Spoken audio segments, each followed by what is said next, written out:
Hey, salut la team lactée! Est-ce que vous saviez que les conditions dans lesquelles on accouche pouvaient avoir un impact sur notre allaitement?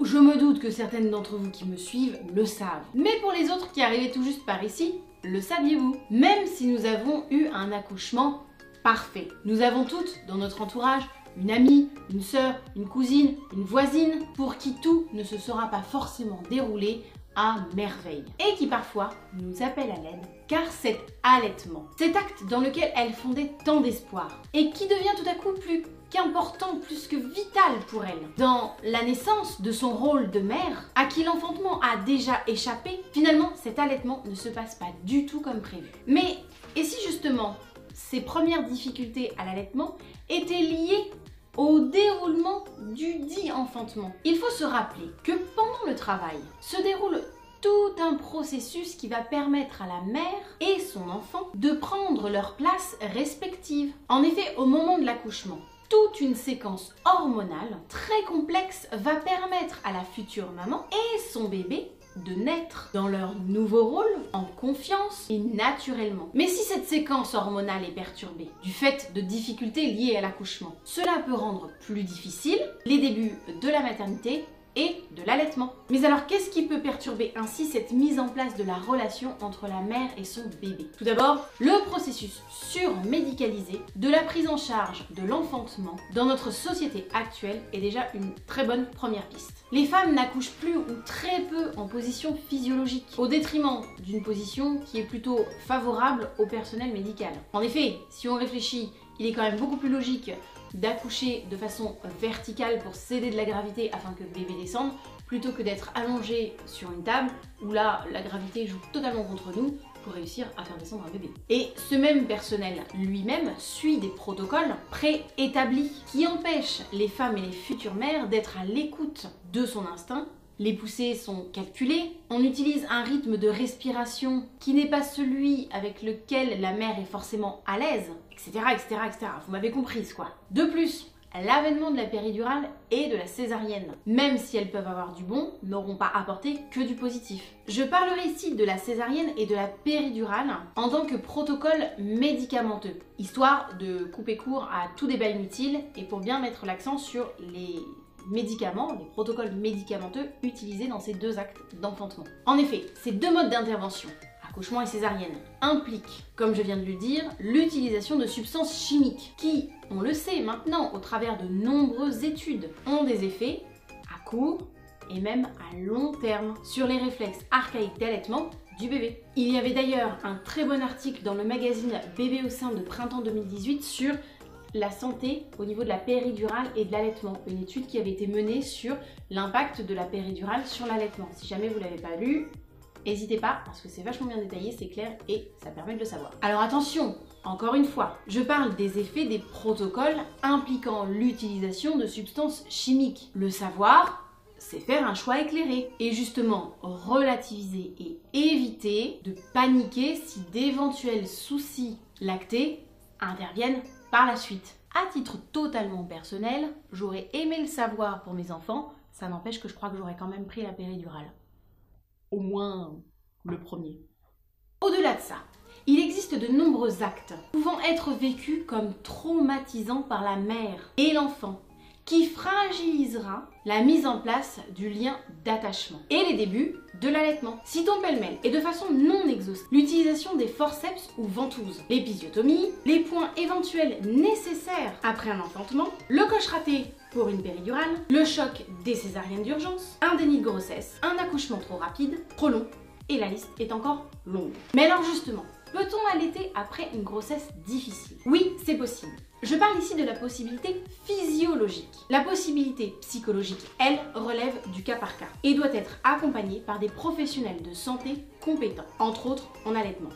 C'est quand même mieux. Donc oui, il est possible d'allaiter même après une naissance difficile. Certes, ce qui s'est passé pendant l'enfantement va probablement gêner la mise en place dans notre relation avec bébé. Mais au final, ce qu'il est bon de se rappeler, c'est que la plupart des mammifères femelles peuvent vivre des difficultés du même type, surtout si, comme nous l'avons vu plus avant, elles n'ont pas pu vivre de sensations pendant le travail ou la naissance de leur petit, ou si l'expérience a été anormalement traumatique, ou même encore si leur petit leur a été enlevé trop précocement pour des raisons X ou Y. De ce point de vue, toutes les femelles mammifères se retrouvent égales dans le règne animal et nous ne faisons pas exception puisque nous restons des animaux. Oui, je sais, je vais en faire grincer encore des dents avec cette réflexion, mais les dentistes m'aiment bien. Alors, beaucoup de bébés de l'espèce humaine ne prendront pas le sein immédiatement tout de suite après une naissance difficile, voire même traumatique. Et certaines mères pourront se sentir perdues quant à leur envie ou non de donner le sein. Alors pas de panique, c'est normal et il y a même une explication biologique à ce phénomène. En effet, comme la naissance ne s'est pas passée comme elle aurait dû et que la mère comme le bébé n'ont pas bénéficié des gestes et de la séquence hormonale qui les auraient naturellement aidés à trouver leur place et à ce que le lien d'attachement se mette en place, nous mamans allons alors avoir besoin de nous reconnecter. Nous allons devoir réinventer notre naissance et celle de notre bébé. Un processus à la fois psychologique et animal prendra la relève pour nous permettre de se réapproprier cet enfantement. D'ailleurs, petite parenthèse, il existe des professionnels, ostéopathes ou kinés, qui refont vivre des naissances dans l'eau avec les bébés.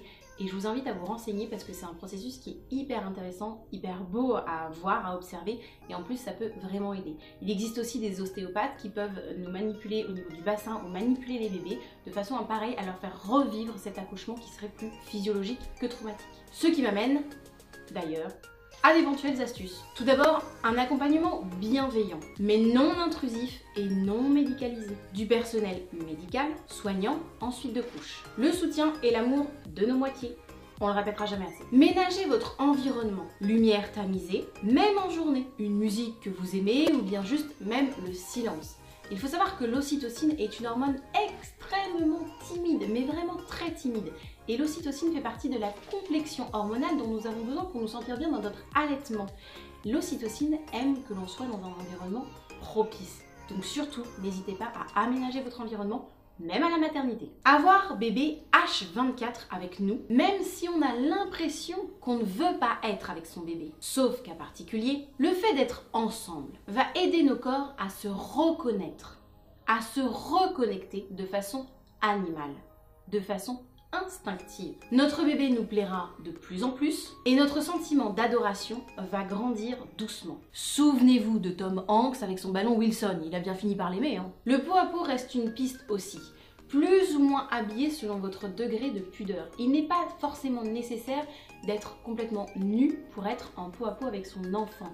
D'ailleurs, une étude avait été menée sur des bébés entièrement nus avec seulement la couche et des bébés entièrement recouverts, bonnets, gants, y compris les pieds.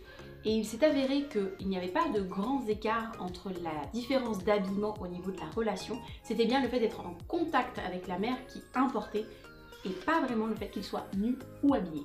Donc, si vous êtes pudique, vous n'êtes pas obligé d'être toute nue. Laissez-vous guider par votre instinct. Vous verrez que naturellement, les gestes d'attachement vont se multiplier. Nous allons sniffer nos bébés, les caresser, les savourer par des bisous. D'abord fragiles, ces gestes vont gagner en confiance. Prendre un bain chaud ensemble, si vous le pouvez, reste aussi une très bonne piste. Comme nous l'avons évoqué juste avant avec les professionnels qui, effectivement, pratiquent ce genre d'intervention. Vous pouvez tout simplement prendre un bain chaud à la maison. Un bain en duo sans personne d'autre. Et dans une ambiance tamisée par rapport à ce qu'on disait juste avant. Encore une fois, dans le bain, les gestes tendres s'inviteront souvent tout seuls par les massages ou encore les caresses. Et le bercement de l'eau aidera à tout ça. Le bain est un moment propice de détente pour laisser bébé prendre le sein s'il le peut ou s'il le veut, car nous sommes tous les deux dans un état de détente qui favorise les tétées instinctives et zen. Le simple fait de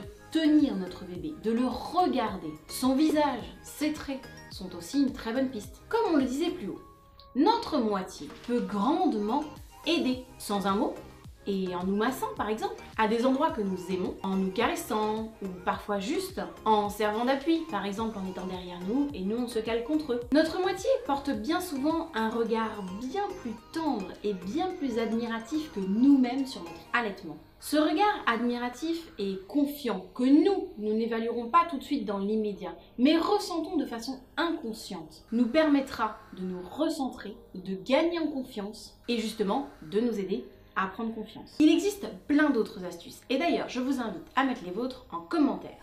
Mais toutes ont un point commun, extrêmement important pour la mise en place de l'allaitement. Elles aident à la production d'ocytocine, qui est tout à la fois l'hormone de l'attachement et celle qui joue un grand rôle dans l'allaitement. Le fait qu'un bébé ne prenne pas le sein immédiatement après un enfantement qui a pu être difficile reste temporaire. Il nous faudra être patiente, ne pas paniquer, oui je sais ça c'est le plus difficile, et nous concentrer sur ce que nous pouvons déjà faire pour nous aider à nous apprivoiser, ce qui nous aidera à être beaucoup plus détendu, beaucoup plus zen, à gagner en confiance en nous, en notre bébé et en cette relation naissante. Rassurez-vous, la plupart des bébés finissent par y arriver. À allaiter, je veux dire. Et puis aujourd'hui, de nombreuses ressources sont disponibles pour nous aider au travers des différents professionnels formés à la lactation humaine et à l'allaitement maternel, s'il y en a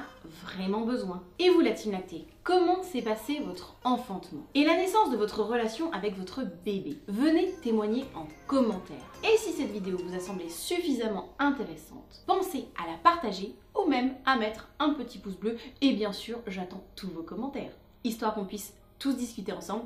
Et puis j'avoue que ça soutient mon travail et que ça me fait plaisir. Allez, c'est tout pour moi pour cette vidéo. Je vous fais des gros bisous, je vous souhaite une belle voie lactée et je vous dis à bientôt pour la prochaine vidéo. Salut!